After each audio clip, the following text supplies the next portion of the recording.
साल 1689 मुगल साम्राज्य का सबसे क्रूर बादशाह औरंगजेब अपने सिंहासन पर बैठा था। उसके सामने खड़ा था एक ऐसा योद्धा जिसने उसकी नींदें उड़ा दी थी, एक ऐसा शेर जिसकी गर्जना से पूरे हिंदुस्तान में मुगलों की जड़ें हिल गई थी। लेकिन आज वह शेर बेड़ियों में जकड़ा हुआ था। छत्रपति संभाजी कोई साधारण बालक नहीं थे। उनकी रगों में वही खून दौड़ रहा था जिसने हिंदुस्तान में स्वतंत्रता की पहली ज्योत जलाई थी। उनके पिता छत्रपति शिवाजी महाराज ने उन्हें बचपन से ही तलवारबाजी, युद्ध नीति और नेतृत्व की शिक्षा दी थी। 1681 में जब छत्रपति शिवाजी महाराज का देहांत हुआ तो पूरा मराठा साम्राज्य संकट में था। एक तरफ मुगल सेना, दूसरी तरफ आंतरिक षड्यंत्र। लेकिन 23 वर्षीय छत्रपति संभाजी ने अपने पिता की गद्दी संभाली और मराठों की ताकत को और बढ़ा दिया। छत्रपति संभाजी महाराज को पकड़ना मुगलों के लिए आसान नहीं था। जब युद्ध में हार नहीं सके तो छल का सहारा लिया गया। 1689 में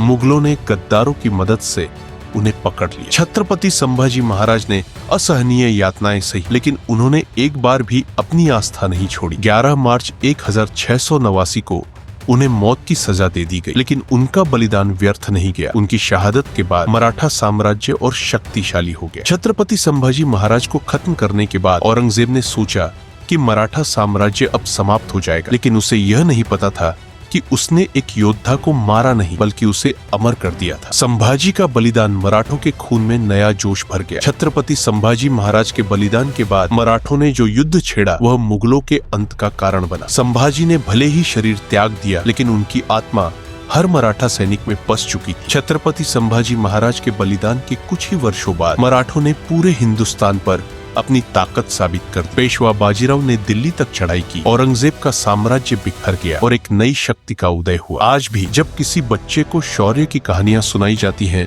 तो छत्रपति संभाजी महाराज का नाम सबसे पहले आता है। उनका जीवन, उनका संघर्ष, उनकी वीरता, ये सब अमर है। छत्रपति संभाजी महाराज का जीवन हमें सिखाता है कि सच्चा योद्धा वह नहीं होता जो सिर्फ युद्ध लड़ता है, बल्कि वह होता है जो अपने धर्म, संस्कृति और सम्मान के लिए अंत तक खड़ा रहता है। वह मिट तो सकता है पर झुक नहीं सकता। छत्रपति संभाजी महाराज केवल एक नाम नहीं, एक भावना है। उनकी कहानी हर पीढ़ी को प्रेरित करती रही। जय भवानी, जय छत्रपति संभाजी महाराज। ऐसे ही अद्भुत इतिहास और हमारी भारतीय संस्कृति को जानने के लिए वीडियो को लाइक और शेयर करें और राष्ट्रा रूट्स चैनल को सब्सक्राइब करें।